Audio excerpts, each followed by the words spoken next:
Ahoj, ahoj, vítejte v podcastu Blízko sebe v prostoru, kde začíná porozumění. Ahoj Anetko. Ahoj Zbyni. Já vás taky všichni zdravím, týden utekl jako voda a jsem ráda, že opět ladíte náš podcast. Máme pro vás připravený další díl, který se dotkne všech, kteří nás poslouchají. Dnešní díl se jmenuje Jak dětství ovlivňuje náš dospělý život. Trošku jsme zapátrali v paměti, co nám se v dětství dělo, jak naši rodiče přistupovali k výchově a trošku to srovnáme s tím, jak dnešní rodiče vlastně přistupují k jejich dětem.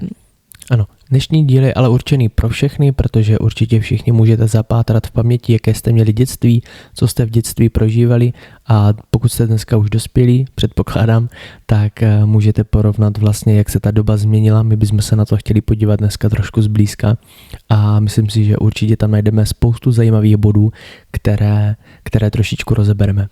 Já už chci na začátek říct, že to, co bylo v dětství běžné, neznamená, že to bylo zdravé. No to určitě, protože spoustu věcí v minulosti bylo tak nějak jako zaběhlých, zažitých a nějak se nikdo k tomu nikdo to nerozebíral úplně, proč to tak je. Prostě že? To bylo tak, je to dítě musí poslouchat a tak to prostě je. A přesto nejde vlak. Já jsem ten rodič, já jsem ta autorita. Ty budeš poslouchat a hotovo, já si tě vychovám k obrazu svému. Už teď to zní docela jako divně, že? No, zní to jako, až se mě úplně sevřelo srdce z toho. Já, když tak jako vzpomínám, toto se nedělo mně, ale co jsem tak jako slyšela od okolí, tak úplně třeba plně nesouhlasím s tím, že se dítě nechá vyhřovat v postýlce, když je maličké. Mhm. Protože už tady z tohoto, i když to jako nevypadá, tak to dítě je strašně křehké, je maličké, ono se neumí nějak vyjadřovat než tím pláčem. A tím, že ho tam prostě člověk nechá vyhřvat, aby se naučilo samo usínat. Tak ono většinou pláče, protože chce ty rodiče mít u sebe. A co je přece na tom špatného, že chce být dítě se svýma rodičema, na kterých je závislá. To je prostě za mě úhel pohledu, který dřív se úplně nebral v potaz. Mm-hmm. Je to, jako tedy si to vezmu, třeba když bych byla to dítě, které fakt nedokáže mluvit a jinak si nemůžeš ty rodiče přivolat než tím pláčem a prostě hodinu a půl, někdy i 2, jako nikdo nepřijde a já už prostě úplně pláču, úplně hystericky. Až potom samozřejmě z toho usnu, že? Ale myslím si, že dřív se to třeba takto dělalo, že ty děti prostě takto učili usínat. Ty děti se to potom naučili, ale nesou si potom nějaké jakoby bloky do budoucna z toho. Já si třeba tady to období jako nepamatuju, takže já nevím, čím bych jako přispěl nějakým příběhem. Možná jsem to ani nezažíval. Já taky nevím, Takže nevím, jakoby, co bych k tomu řekl, ale ty jsi, Anetko, něco o tom četla. Vím, že máš přečtenou knihu právě tady o tom usínání s těma dětma. Jaký myslíš, že to má jakoby vliv na ty děti v tom raném věku, když je necháváš takhle vyřvat? No tak jak už jsem trošku zmínila, ty děti jsou takové jakoby hodně křehké a hodně zranitelné. A právě při tom usínání, když to vezmeme na sebe, na dospělé, tak se nám taky jako dobře usíná, když se k někomu přitulíme. Cítíme něčí blízkost. No jasně. A to dítě, když má prostě naraz teďka se učit samo usínat v té postýlce, s tím, že tam naraz nikoho není tam ta mamínčina ani tatínkova náruč, tak jak mu to jako chceš vysvětlit? A může to mít potom dopad na to, že se může uzavřít, že ztratí i tu důvěru v ty rodiče. My to třeba máme nastavené tak, že náš syn spí už od 4 měsíců sám v pokojíčku, ale je to tak, že kdykoliv jakoby zapláče nebo zavolá, tak jdeme za ním. Mm-hmm. Je to prostě chceme, ať ví, že kdykoliv si zavolá, že prostě za ním přijdeme, že tam není sám. A myslím si, že tak tady už začíná budování té důvěry, že prostě ví, kdykoliv se ozve, jsme tady pro něho. Jo, a myslím si, že jsi to jako naučil skvěle usínat sám a už dokonce jako zvyklý na to, že potřebuje ten svůj prostor, tu postýlku. Neusne s náma v posteli. Jo, ale umí si nás občas zavolat a vždycky za ním jdeme a potom je všechno v pohodě. Takže jo, za mě určitě důležité mu prostě nechat prostor ale být tam pořád pro něj. Aby jsme nezůstali u toho usínání. Jo, tak potom mě napadá ještě jedna věc, jakoby, nebo další věc, co třeba s oblibou bylo, neřvi, nedělej scény, buď ticho. To podle mě vyvolává jako extrémní potlačování emocí a my jsme o těch emocích už mluvili v dílu o emocích, kde jsme říkali, co to má, nebo jaký vliv to potom na to dítě má, nebo na toho člověka v dospělosti, když mu takhle už od začátku potlačujete emoce. A proč to vlastně ti dospěláci dělají na ty děti? Protože chcou mít klid. No, a nebo ale nepracují vůbec s tím, že v tom dítěti se může něco odehrávat. A hlavně toto většinou dělají, jako nedělají scény buď ticho, když jsou někde na veřejnosti. Ano. My jsme tam říkali ten krásný příklad s tím autobusem. Jak jde ta holčička s tou maminkou v tom autobuse přece. Jestli si to pamatuješ. Pamatuju. Tak to je přesně. My jsme to neříkali v podcastu, ale toto jsme slyšeli právě na našich my jsme to konstelacích. neříkali v tom podcastu. My jsme to neříkali. Tak můžeš to říct? Tak já to řeknu. Je to znázorněno tím, že maminka jede s holčičkou v autobuse a holčička si začne zpívat. A maminka naraz říká, buď ticho, nespívej si, prostě vůbec. Teď jsme v autobuse, tady je plno lidí. A ta holčička už si potom jako to v sobě potlačí, takovou to jako radost. Ona měla radost, tak si chtěla zpívat, jenomže ona se uzavřela, protože jí maminka prostě teď zatlatí pec, jak se říká, a ona už přestala být otevřená. Ona vlastně potom už se přestala vyjadřovat, čím byla starší a neuměla takhle mluvit nebo se otvírat na veřejnosti. Aha. A to si myslím, že jako prožívá spoustu lidí, že se neumí takhle na veřejnosti otevřít, že se bojí. Být prostě svá, neuměla být taková jako pustit, to mám radost, tak mám radost. Hodně se kontrolovala a to taky není prostě dobře. Hlavně si myslím, že potom těm lidem, nebo těm dětem, které se dějí tyto věci, nedělají scény, buď ticho, tak vyvolává v nich to, že potom v dospělosti musí být hrozně silní. Že nemůžou si dovolit jakoby trošku být křehčí. Prostě být svý. Tak bych to jako řekl. Jo, a hlavně mají taky potřebu se zavděčovat pořád ostatním. Jo, super. Já tady mám třeba takovou poznámku, co třeba zavírání za trest do pokoje. Jo, tak to jsem zažívala. To si myslím, že zažila jako každý asi, že? Jo. Teď jsem říkala, že jsem to zažívala, tak jako nechci tak párkrát, jakože. Jo, nechci to říct, že to bylo jako na denním pořádku, to určitě ne, jak musím říct, že jako naši byli fajn v tomto, ale třeba i ze srandy. Mě třeba ségra zavřela do pokoje, nebo my jsme měli takovou jako jednu místnost, kde nebylo okno a i když bylo světlo, tak tam byla tma. Ona mě tam prostě zavřela a ze srandy držela dveře. Jenomže já jsem prostě dostala hysterický záchvat a nechtěla jsem tam být a už to taky ve mně něco jako vyvolalo.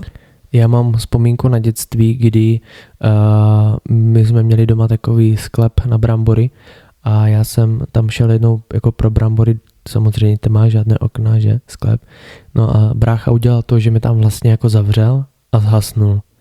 A já jsem se do toho sklepa, já jsem tam jako teoreticky, dalo by se říct, bojím chodit pořád, ale už jsem jako dospělý, trošku otrkaný, ale ten pocit tam je ve mně jako pořád vzadu, že mě tam jednou brácha zavřel a zhasnul. Já ho pořád v sobě mám. Prostě za těma dveřma v té tmě pořád něco je. No vidíš.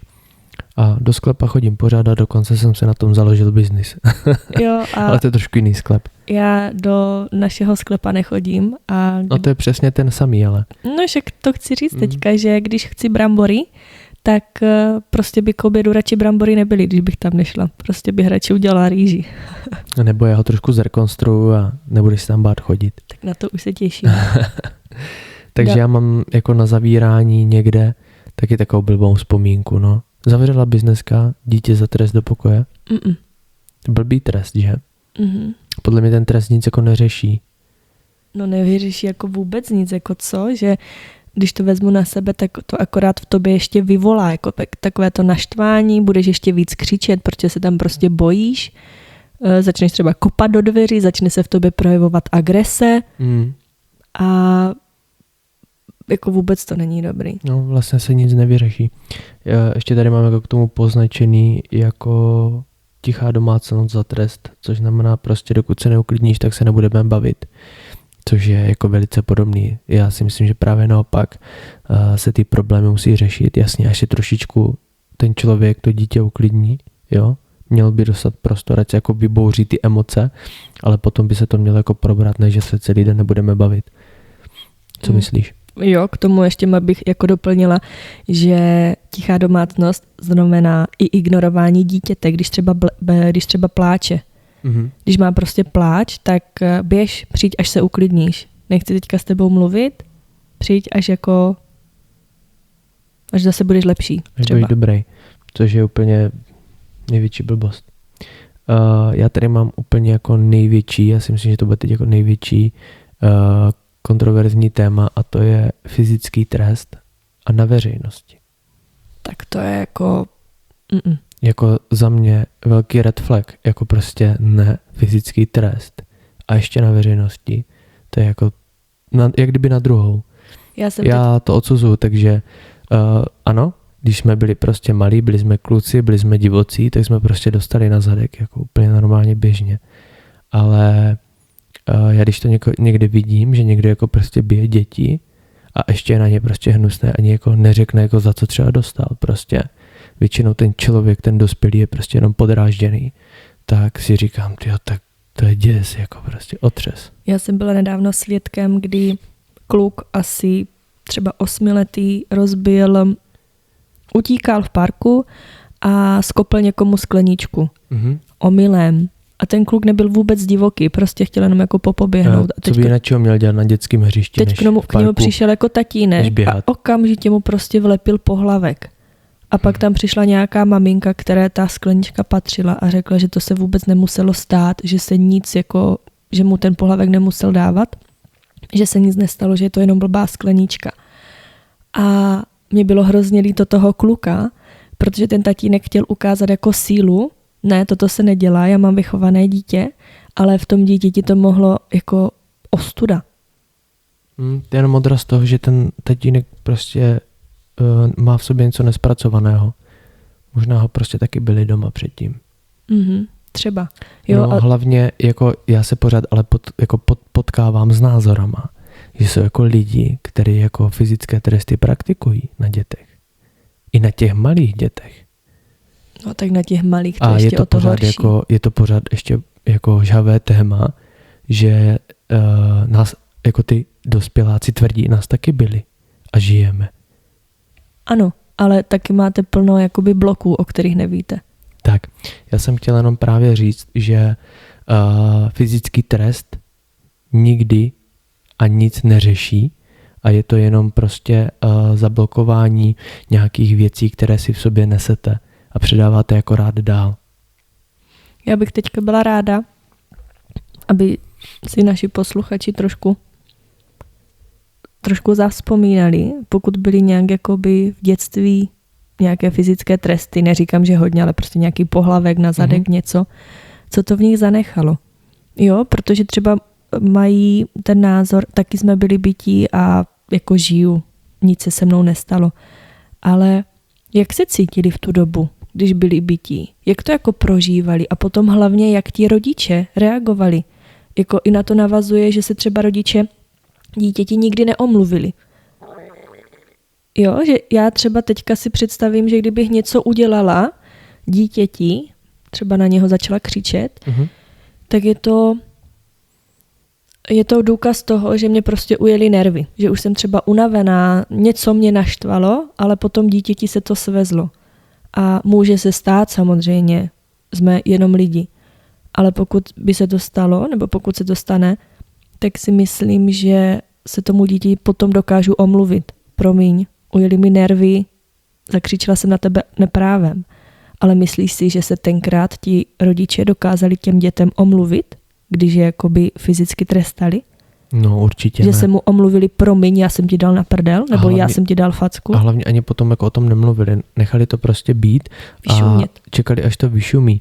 Já jenom chci říct k tomu, že my jsme vlastně generace, která jako ještě postupně tady nějaký tyto věci jako zažívala, ale už jsme nová generace rodičů, která se to snaží nepraktikovat. Máme k tomu jiný názor a nechceme, aby se přece tyhle věci předávaly dál, protože to nic neřeší.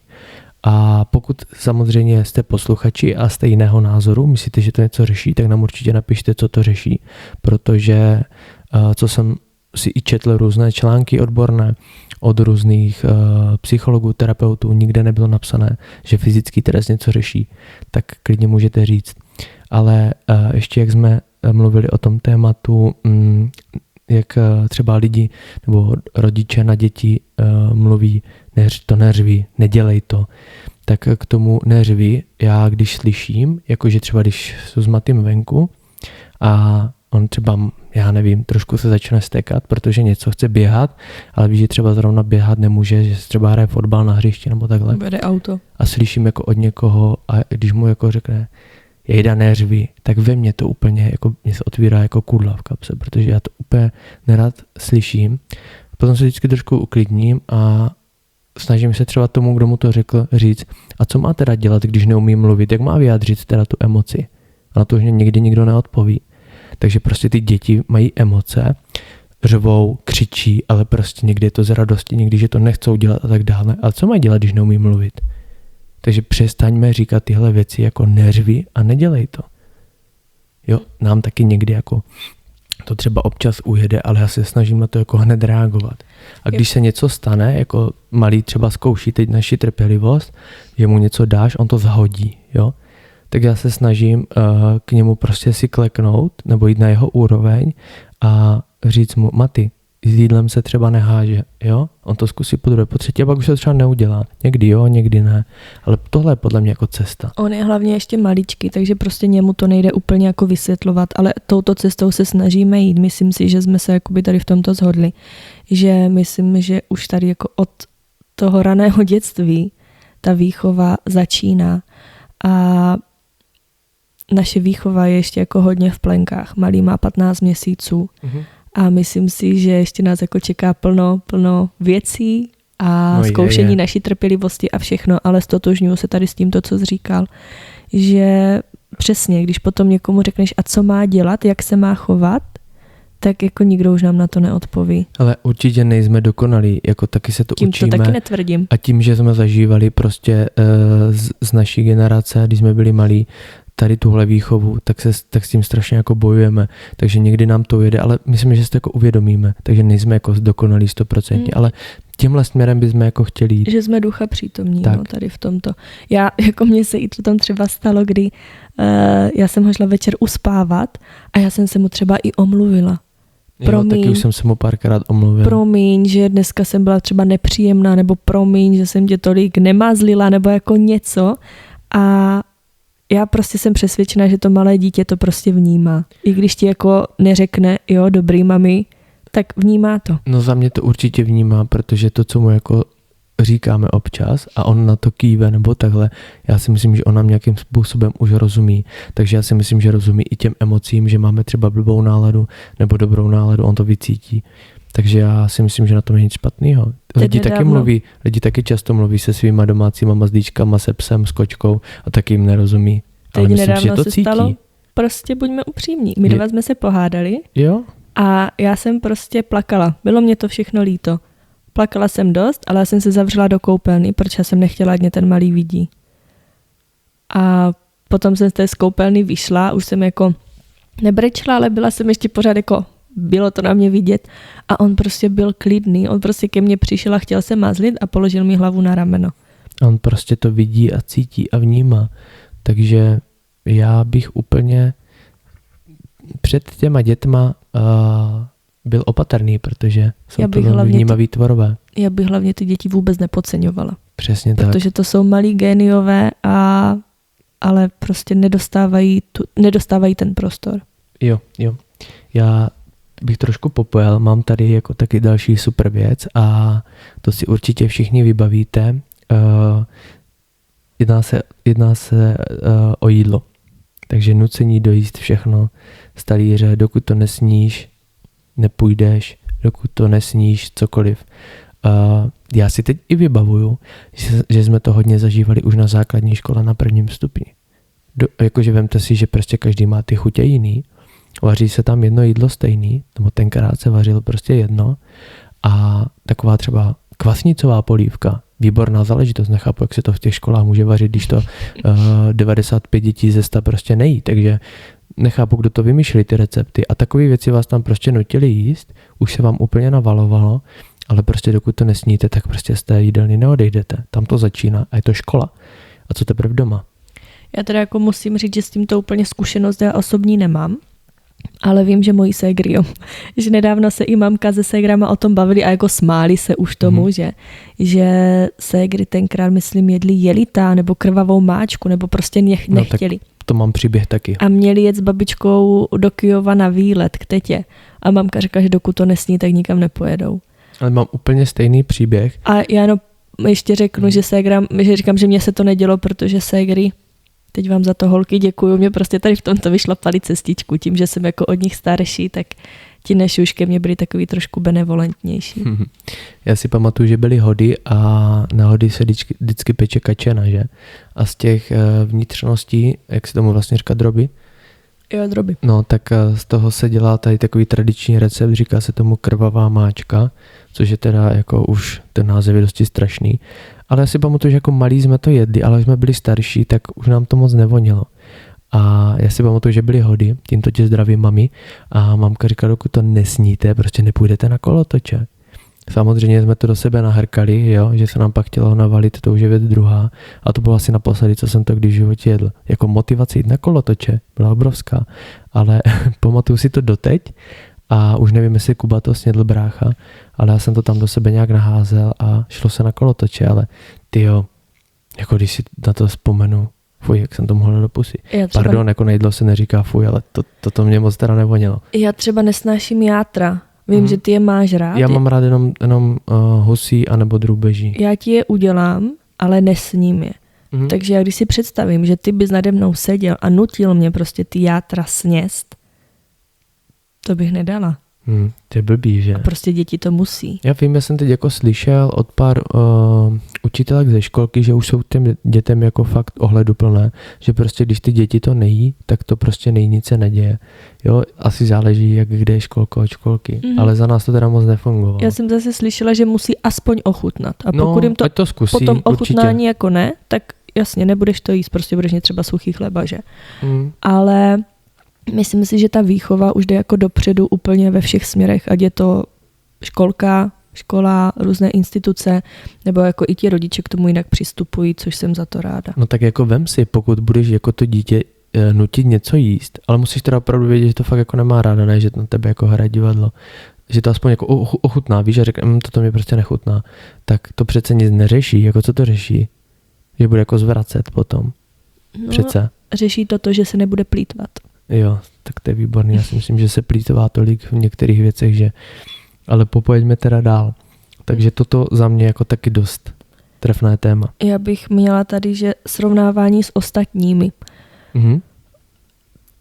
To se můžu podepsat. To se jako v dětství, jo? Jo. To se mi stávalo, když třeba jsem přinesla, jako angličtina, to mě vůbec nešla. Když jsem třeba přinesla z angličtiny 4 a mamka se mě zeptá, a co měla třeba Bára. A Bára prostě byla premiantka, řekla jsem 1. Teda měla 1, ale řekla jsem, že měla taky 4. Protože jsem věděla, že by mě prostě řekla, a proč Bára dostala 1 a proč dostala 4. Jasně, tak tam už musela být trošku taktika. No a prostě toto jsem fakt neměla ráda. Takové to jako srovnávání, protože už jsem potom jako měla strach, nebo může to vyvolávat takový ten pocit méněcennosti. Že jakoby tobě angličtina nejde, máš 4, no ale prostě ona má 1 a je to lepší. Jo, to srovnávání určitě k ničemu, akor prostě u dětí, které jsou jako šikovné a ví, že se snaží, ale prostě moc dobře ví, že někdo je líp na ty matematiky a tady tyto věci a někdo je lepší prostě třeba na češtinu a tak dále. Já jsem to tak měl, já jsem jako moc na matematiku dobrý nebyl a byl jsem třeba dobrý tady na tyhle věci, jako třeba angličtina, český jazyk, bavilně dějepis, takže každý je prostě nějaký. Ale opět to taky jako nikam nevede, když budeš prostě takhle srovnat. Pozor, musíš teda jako vědět, že to tvoje dítě není jako lajdák, že na to fakt jako kašle. No jasně, pokud propadá, tak jako... Pokud propadá, víš, že místo učení prostě hraje hry na telefonu, takže by se s tím něco dalo dělat, tak to je jasný. Ale bavíme se o tom, pokud se to dítě prostě snaží. Já si nějaké srovnání jako úplně nevybavuju, protože mě to na základce celkově jako šlo dobře. U mě se to zhoršilo až na střední škole, protože tam jsem měl volnou ruku, to jsem byl daleko od domova, takže jsem tam na to trošku jako prděl, ale na základní škole jsem byl dobrý. Takže já to srovnání si moc nepamatuju. Mm-hmm. Já bych ale teďka ještě mi jako přišlo, že srovnání už tady jako u těch maličkých dětí. Mm-hmm. To si myslím, že je taky jako teďka u některých maminek v oblibě, Mm-hmm. že no ten náš už chodil v 9 měsících a váš ještě nechodí a různé. A už sedí a už jí všechno. Ale jestli k tomu můžu, já si teda spíš jako vybavuju, že ne, že by jako maminky mezi sebou srovnávaly ty dnešní, ale spíš třeba, nevím, dojde za něma někdo, nějaký známý, který má 50 let, jo, má už veliké dospělé děti a jsou vedle sebe ty děti, ty maminky a třeba ten člověk se ptá, no a ten váš už chodí, a ten váš ještě nechodí, teď ve 12 měsících už by měl chodit, prostě ne. Takže já si myslím, že ta starší generace, do toho pořád jako kefrá za mě. Jo, stará, furt má tady tyto starý názory, jako. To máš pravdu, ale jsou to bohužel jakoby i v dnešní době. No, že už to srovnávání prostě začíná. Jo, musím říct, že já mám kolem sebe maminky, s kterýma jsme na stejné vlně a toto se jakoby neděje v mém nebo v našem kolektivu, ale vím prostě o případech a to už je spíš jakoby takové to, že ty děti, ním je to úplně jedno, jestli teda chodí nebo lozí nebo prostě co, ale že už jako tady to srovnávání začíná už jako úplně hodně od začátku. Jako já nevím, kdy těm lidem jako konečně dojde, že prostě každý člověk na tento světě je unikát a každý prostě má ten vývin a všechno jinak. Prostě nevím, kdy to konečně těm lidem jako dojde, že každý je prostě originál. Tak oni jsou přece nastavené tabulky, ne? No možná a ty se musíš do těch tabulek napasovat. Já myslím, že doufám, že jako tabulkování je strašná věc. No, takže doufám, že to jako další generace vyladí a už se to dít nebude. Doufám. Ne, to asi nejde, protože to se bude dít pořád. Ještě mě tak napadá, co strašení. Jako strašení. K tomu mám jako velký příběh. Já takhle. Když jsem byl úplně malý, tak mě naši říkali, že když k nám došli jako čerti, třeba napadli mě zrovna čerti, když jsme u toho strašení, nebo Mikuláš, že když jsem byl malý, tak jsem se vůbec nebál. Že jsem dokonce i čertu mlozil do pytle. Ale čím jsem byl starší a už mě bylo třeba těch 8-9 a tak si pamatuju, že jsem se čertu bál, že na mě volali, jako jo. A přitom já jsem byl tak hodný, když jsem byl malý. Ale prostě, ale volali je na mě a já jsem se jich potom jako bál. Já jsem, jako toto se u nás nedělo, to spíš u nás, jako já jsem byla z toho jako fakt hodně zesraná, když to řeknu, z čertů.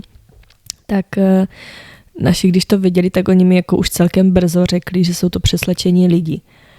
Ale a tenkrát ségry chodili jako za anděli a měli kamarády ty čerty a já jsem věděla, že jsou to prostě přeslečené ségry, jsou to přeslečení jejich kamarádi, ale i přesto jsem se toho bála, měla jsem prostě k tomu respekt. No hlavně protože i když jsi to třeba myslela, tak jako nemohla na 100% důvěřovat, že pořád tam bylo nějaký a co když nejsou, že? No přesně, protože taťka měl takovou jako, to si pamatuju dodnes, konkrétně vždycky jako Mikuláš, on říkal, protože jsme bydleli u rybníka, tak mi vždycky říkal, že se jako, jak se zešeří, tak se Mikuláš začne z nebe spouštět na zlatém jakoby laně nad rybníkem a potom začne chodit po těch dětech.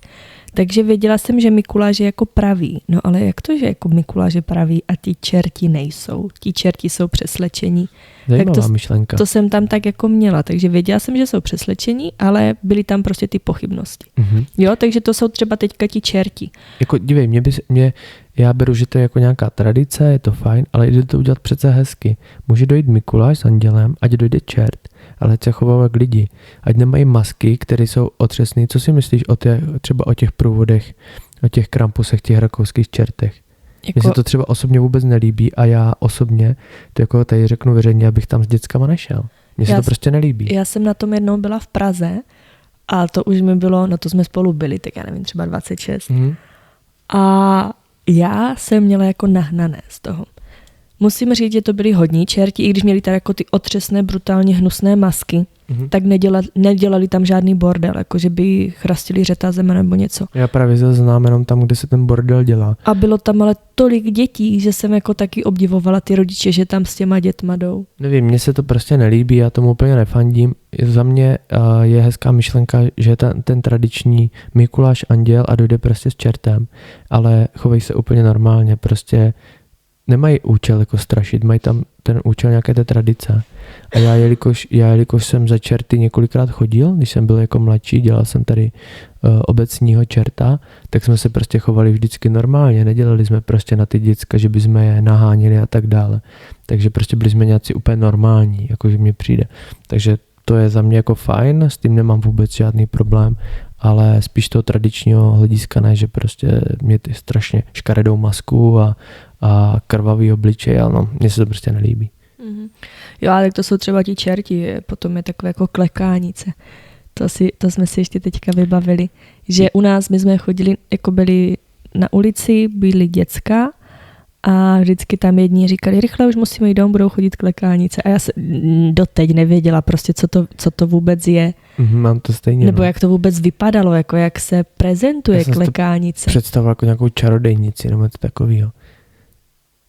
A vím, že když jsme chodili s klukama na hřiště, bylo léto a už se jako šeřilo, tak mamka říkala, nebo ne, léto v létě bývá dlouho světlo, tak to bylo asi někdy na jaře nebo na podzim, že jak bude klekání, což myslím, že byl kostel v 6 hodin, takže bychom měli jít dom. Teďka nevím, 6 nebo 7. Hodinky a telefon prostě jsme neměli, takže my jsme ještě generace, co si řídila podle zvonění kostela. To je dobrý, že? Jo. Tak. Sedli jsme na kolo a jeli jsme dom, no. Jednou jsem dostal pár facek, že jsem dal pozdě. Ale ty mě patřili teda, no. Ale teďka i myslím, jako, co ti ještě napadne jako pod tím pojmem strašení? Mě ještě třeba teďka, tak to nemusí být jenom ty nadpřirozené bytosti. Teď jsem chtěl říct, nemusí to být jenom nadpřirozeným, ale určitě tě vaši posílali do polepšovny. Mně ne, ale ségry zase. Mně jo, já jsem už měl jednou zbalený kufřík do polepšovny. Ségry měli zbalený kufřík a šli za taťkou do koupelny ho prosit. No já teda ne, my jsme hodně otočili s bráchou a sekali jsme latinu, protože kdo by chtěl jít do polepšovny. Ale víš, co se ve mně vybavilo v té době, když řekla mamka, půjdeš do polepšovny, nebo jako to zažil každý, takový ten pocit, že budu bez té mamky. Že mě tam nechá, já chci být s ní, protože jsou na ní pořád závislí, když mi bylo třeba, já nevím, 7 let, jak už veliký kluk, nebo 6, já už si to nepamatuju. Pořád jsem byl na ní závislý a největší strach jsem měl z toho, že budu bez ní. Jo. Takže polepšovna to se mnou zahýbalo, to si myslím, že jo. Nestrašte děti polepšovnou, to je strašný. Ne, no a to si myslím, že už se ani teďka nenosí. Se zdivila. Já myslím, že jo. Potom mám tady ještě trestání za chyby místo vysvětlení. To už jsme trošku nakousli, ale trestat jako běž do pokoje a přijď, až se uklidníš. A proč? Protože jsem to řekla. To je jako oblíbená. Jakože prostě potrestáš dítě za něco a vlastně mu nevysvětlíš ani za co. To je blbý. Já tady mám lepší takovou poznámku, která je taková zajímavá a to je počkej, kde to mám? Když se baví dospělí, děti šoupou nohama. No tak to jsem zažívala, to jsem nesnášela. Jako já si myslím, že to nesnáší. Já to teda nemám rád taky. Já už jsem to strašně dlouho neslyšel. Ale kdybych to zase znovu slyšel, tak si myslím, že dám solidní výklad toho, proč se to tak neříká, protože to je otřesný, úplně to samý. Ne, protože se nebere názor dítěte. To je zatím schované. A proč by se nebral názor dítěte? Děti mají nejupřímnější názor přece.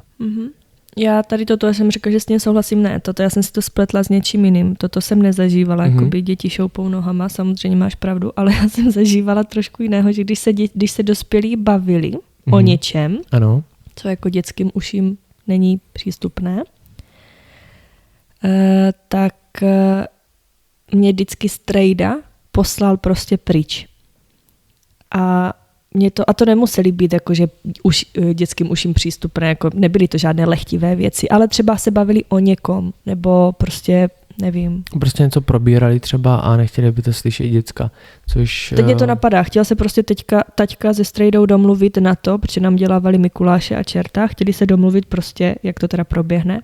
A místo toho, aby ten strejda tomu taťkovi řekl, pojďme ven, nebo prostě něco tam se domluvíme, tak mě poslal prostě pryč. A mě to vadilo, že to nebylo vůbec z úst jakoby mých rodičů, ale dovolil si mi to říct jakoby někdo úplně jiný. Je pravda, že jsem byl taky párkrát poslaný pryč, ale když jsem byl menší, pak když jsem byl větší, tak ne. A vždycky mě běželo hlavou, co vlastně budou probírat. A bude to o mně? Proč tam nemůžu být? Co jsem udělal třeba? Víš, že musím jít pryč? To už se ve mně odehrávalo. A teďka jenom nedávno jsem to udělala jako mé 14leté neteři, což už je jako dospělá, už jako by mohla slyšet všechno, ale první jsem se spíš zeptala jako ségry, že bych jí něco jako chtěla říct. A ona jí teda jako řekla, že si chceme povykládat, jestli by mohla jít pryč, jestli by jí to nevadilo. Takže zase se mi líbil spíš tento přístup, že jim to řekla jakoby takto lidsky, i když už má prostě 14, že říkám. Tak že už... ano, pokud prostě v tu danou chvíli potřebuješ opravdu něco probrat, aby to neslyšeli ty děti, tak to jde říct jinak, že? Aby to pochopili, aby necítili vinu. Každopádně, co říkáš třeba na zesměšňování strachu? Čeho se bojíš, prosím tě? Prostě tam nic není, co děláš? Co děláš, čeho se bojíš, jak tam to je úplně v pohodě. To je taky jako kapitola sama o sobě, protože každý prožíváme a vnímáme ty situace úplně jinak a taky to nemám úplně moc rád a ani jako bych to nechtěl praktikovat na Matým nebo na svých dětech, protože vím, že každý vnímá všechno úplně jinak, takže taky to nemám rád. Co tam máš, tak o tom jsme se hlavně bavili v tom dílu o spiritualitě. Ano. Že i ty děti můžou jako něco vnímat, můžou to jakoby, nemůžou to vysvětlit, co se děje a ty jim ještě řekneš, že čeho se bojíš, tam nic není. No, naprosto souhlasím. Takže zesměšňování strachu taky není moc dobrý. Ono vlastně všechny tady ty věci, co jsme vyjmenovali, jako nemají žádný pozitivní přínos pro toho člověka, jak pro to dítě, tak potom jako do dospělosti. Ale taky to jako trvá, než tyhle všechny věci, jako to je strašně moc. Než si to i člověk jako uvědomí. Než si to uvědomí, že dělá, jako taky jsem jako řekl někdy něco, jo, a pak jsem si uvědomil, jo, a však klidně běž a zkusi to třeba, nebo nepadej, víš, jako nechoď tam, spadneš. A pak jsem si uvědomil, anebo běž, zkusi to a pak uvidíš. Takže kolikrát se mi to stalo taky, jo, ale je to strašně těžké si to uvědomit. Tak, Anetko. Potom mně ještě jako přijde, že třeba dítě nemohlo mít svůj vlastní názor. Že jako víme, že ono je to těžké, děcka si prostě kolikrát jako vymýšlí a chtějí být třeba zajímavé nebo něco. Oni mají prostě svůj svět, že, ve kterém žijí, ale to neznamená, že nemůžou jako si ten názor prosadit, i když je třeba trošku fantazie, no. No, nevím, třeba mě teďka napadá nějaká situace, že rodina má jedna výlet a tomu dítěti se tam prostě nechce.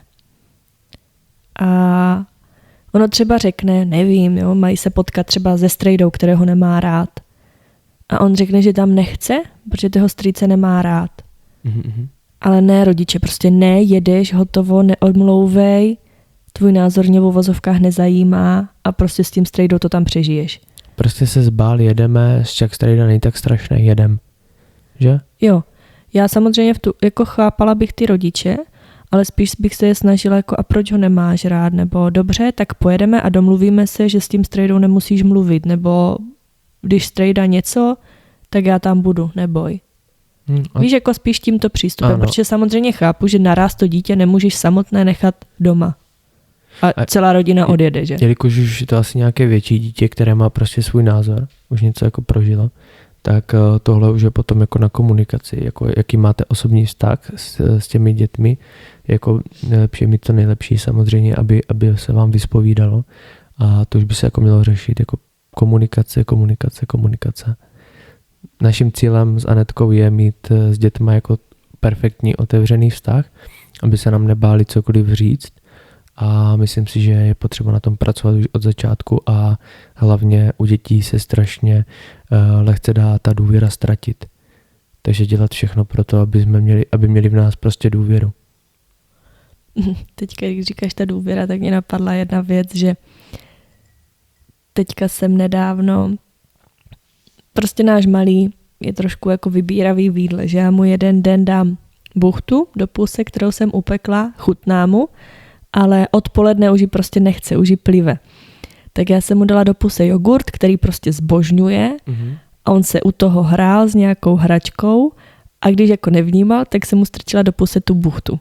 A on ji samozřejmě vyplivl. Ty jsi ho chtěla ošidit, že? No, chtěla jsem ho ošidit a ty říkáš, tak teďka v tobě ztratil úplně důvěru, protože jsi byl u toho a já jsem si to uvědomila a já, tyjo, vlastně už jako teď, takže už potom si dával pozor. A vzpomeň si, jak se na tebe díval, nebo spíš jak se díval na tu lžičku, co na ní už si dával pozor, co mu do té puse dávám, no. Takže jako začíná to fakt už od malička, že? No, takže jo, a bavili jsme se právě, jak ty jsi říkal, že chceme mít vztah s dětma, chceme mít takový, jak jsem to řekla i nedávno, že ať se k nám nebojí jít, i když udělají jakýkoliv průšvih. Každý jsme dělali nějaký průšvih a ten život jsme si zkoušeli jako plnými doušky, takže od kouření až po lumpárny, takže jako každý to prostě zkusí. Naše přání to je, takže budeme dělat všechno pro to, aby to tak bylo, tak uvidíme. Budeme se snažit. Tak Anetko, už pomalu se blíží čas. Máš tam ještě něco? Ještě tam mám pár věcí, které bych říkala, že třeba některé rodiče prostě mezi sebou rodiče nevychází. A pokud už je to dítě trošku starší a trošku rozumí, tak navzájem si tomu dítěti na sebe jako ti rodiče stěžují. Jakože používají to dítě jako prostředníka? Jo. Že si stěžují jeden na druhého skrze to dítě. Jo, oni mají takovou jako psychickou oporu v tom dítěti. Jakože se to dítě toho jednoho rodiče zastane. Jo, a to dítě pár naopak potom může být jakoby prostě chaos a potom v životě může působit tak jakoby, já radši nebudu říkat svůj názor, já prostě budu radši někde v koutě, jenom ať se mě nikdo na nic neptá. To hlavně, ale to dítě má k těm obou rodičům jako nejvřelejší vztah, protože je na ně prostě závislá. A pokud už ten partnerský vztah nefunguje, tak by měl fungovat aspoň ten rodičovský, protože využívat své dítě na takové věci, to už jako za mě poslední fáze a vemte si, že ty děti to vždycky jako, jak to říct, obserou nejvíc prostě. Vždycky. Jo, takže tohle je jako, to je blbý, no. A potom mě ještě napadá jedna věc, když dítě hodně často poslouchá hádky dospělých, jako hádky svých rodičů. Co by to jako v tobě vyvolávalo? Nebo asi myslím si, asi každý jsme byli někdy v té situaci. Tak já ti odpovím. Když bych prostě poslouchal rodiče, jak se hádají, tak by to ve mně, byl bych strašně zranitelný a měl bych strašný strach. Měl bych strach o jednoho z těch dvou rodičů a hlavně bych je viděl v takovém světle, kterém normálně nevídám. Takže by to ve mně vyvolalo strach a myslím si, že by se všechno změnilo. Chodíš do školy, myslíš na rodiče, všechno špatně. Špatně prospíváš, nebavíš se, pak si třeba i šikanovaný a tak dále. Takže jako každý se hádá, každý něco řeší. Hádky jsou prostě normální v běžném životě, normální věc. Ale před těma dětma někdy to ujede prostě, ale taky to není dobrý. Před dětma se hádat není vůbec dobrý. No hlavně to dítě potom může mít jako třeba strach, že ten tatínek nebo maminka odejde, nebo mají strach, že se hádají kvůli němu. A ono potom naraz jako nese vinu v sobě. No to, co jsem vlastně jako řekl, že vlastně to dítě má strach, bere to na sebe a chce samozřejmě těm rodičům pomoct, chce je zachránit, ale je do toho jakoby nevědomky zavlečené, když poslouchá hádku. Takže děje se to samozřejmě, může to ujet úplně v pohodě, ale my, když bychom se potřebovali pohádat, tak bych byl rád, kdyby to nebylo před tím malým. Jo, to určitě souhlasím. Jako je to těžké, vemte si, že jste naštvaní strašně, jo. Vrže to v tobě. Ve vás to bublá a už tam mě tak sere, ty vole, už to potřebuji říct. A víte, že tam ten malý je, tak jako uvědomit si, že potřebuji se pohádat se svou polovičkou, ale uvědomit si, aby tam nebylo u toho ten malý, to je už jako extrémní level. A prostě za 2 hodiny to odložit, až víš, že ten malý doma nebude, to prostě nejde, protože už budeš vychladlý.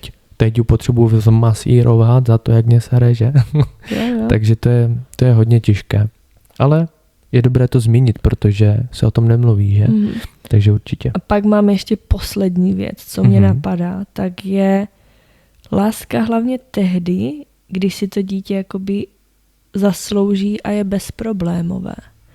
Třeba takové, no ale nikdo tě nebude mít rád, když budeš pořád řvat. Nikdo tě nebude mít rád, když nebudeš půjčovat hračky. Nikdo se s tebou nebude chtít hrát vůbec.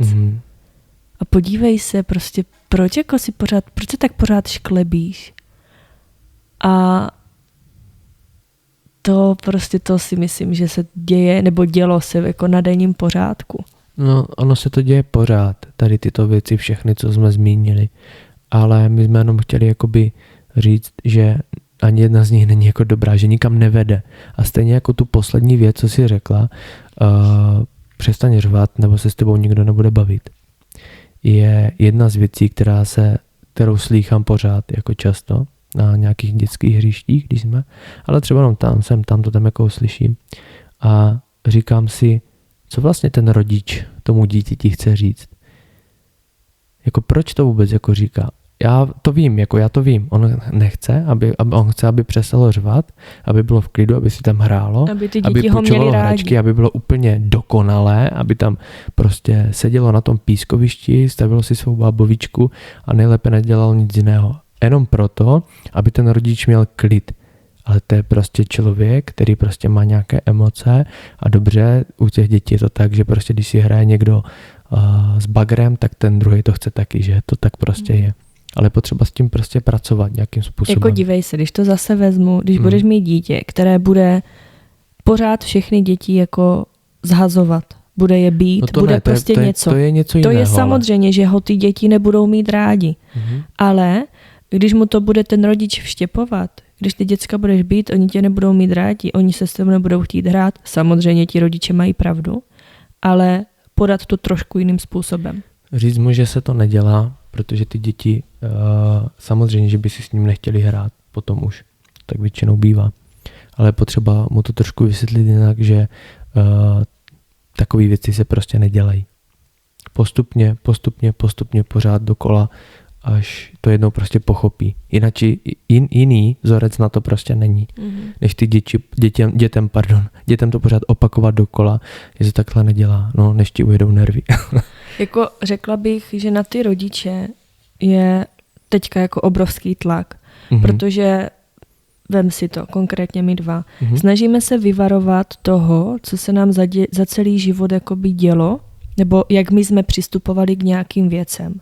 To, co jsme vlastně dneska vyjmenovali. Jo, a prostě chceš se tomu vyvarovat a teďka ti rodiče prostě už to srovnávají s tou dobou, jak to bylo teďka, ale zároveň se třeba srovnávají i mezi ostatníma, anebo i řeší, Ježíš, to jsem asi neměla říct a to nebylo dobře.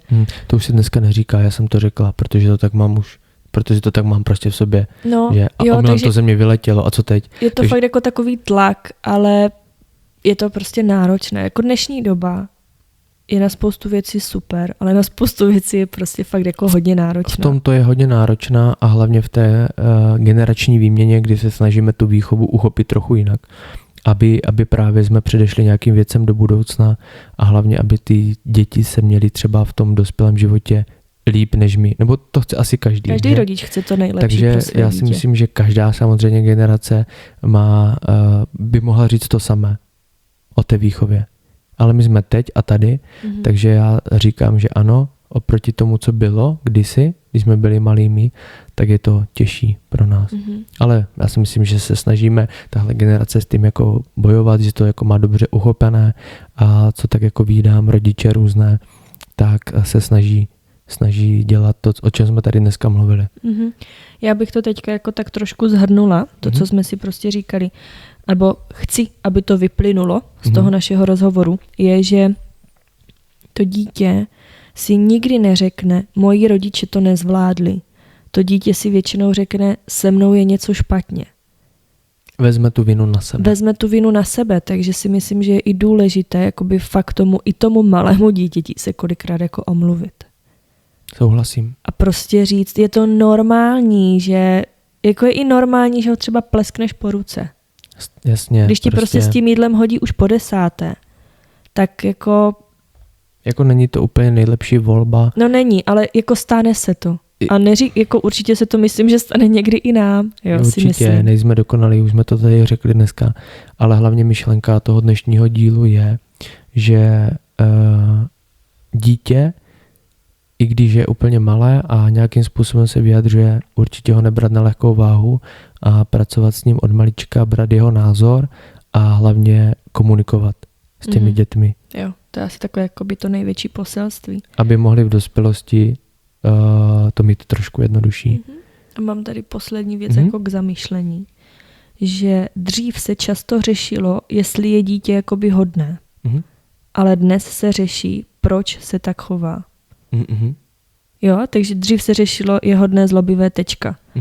Ale dneska už se jako snažíš, zatím on je zlobivý, on se tak chová, on je agresivní k dětem. A co je ta definice on je zlobivý? Jakože je třeba trošku živější, nebo že prostě nesedí na zadku, ale furt běhá? Nebo co je definice, že je dítě zlobivé? Za mě zlobivé dítě je, které dělá na schvály třeba. A už si to jako uvědomuje. To se bavíme ale o starších dětech už. Jo, když to dělá jako fakt na schválně, jako furt jako pokouší. Ale s tím se taky dá pracovat. Přesně. A co je teda definice potom hodného dítěte? Že dnes se jako vyptáme, proč se tak chová. Takže když je zlobivý, kouše třeba děti, bere dětem druhé jako nějaké hračky, tak ono to má z toho důvodu, že on chce třeba na sebe upoutat jakoby pozornost, protože tu pozornost doma nemá. Třeba, přesně tak. Ale jako abych ti zodpověděla, jako definice na hodné dítě nebo zlobivé neexistuje. Já bych to přestal úplně používat tady tyto fráze, ale slyšíme to taky opět denně, jestli je dítě hodné nebo zlobivé. Ukažte nám tu definici, jaká je. Neexistuje. Takže... To si myslím, jako, že třeba to jsem slyšela jednou na našeho Matyho, že je zlobivý. No tak já to naštěstí jako neslýchám, ale... To jsem slyšela jednou. Slyšela jsem to od jako prababičky, že on je zlobivý. A já jsem řekla, on zlobivý není. On jako prostě akorát neposedí. On je prostě zvědavý. Je prostě zvědavý a chce všechno vyzkoušet. A toto mě až jako zatrnulo, protože já toto třeba neberu jako zlobivé. Já přesně tak, definice jako zlobivého hodného dítěte, prostě to je jenom ten generační zase názor z let minulých a taky to jako nerad používám tady toto. Ten je hodný, ten je zlobivý. Nemám to fakt rád. Takže my budeme dneska rádi, pokud jste si nebo potěší nás, pokud jste si tak trošku i zazpomínali, vlastně jak vy jste to ve vašem dětství měli. A pokud jste rodiče, jak které věci praktikujete a které ne, klidně nám napište. Je to tak jakoby k zamýšlení, nebo myslím si, že každý náš podcast je k zamýšlení, ale je to teďka takový, že myslím si, že hodně lidí se tady v tomto najde. Najde se tam buď tak, že jako ten rodič, co se snaží tou jakoby lepší cestou, anebo se najde jakoby člověk, co ještě děti nemá, není ten rodič, ale zazpomíná si vlastně, jak byl třeba jako jak byl dítě jako zraněný, ale jako nedalo se na jeho názor nikoho nezajímal. A tak jak skoro každý díl, který končí, tak my říkáme, že o komunikaci, že všechno se dá vykomunikovat, tak já si myslím, že i pro tento díl platí, že je to zase o komunikaci. Je to o trošku náročnější komunikaci, protože to malé dítě ti ještě úplně neřekne, ale je to přesně tak. Velmi důležité. Takže moc krát vám děkujeme, že jste dneska poslouchali a my se budeme těšit zase příště. Tak se mějte, ahoj. Mějte se krásně, ahoj.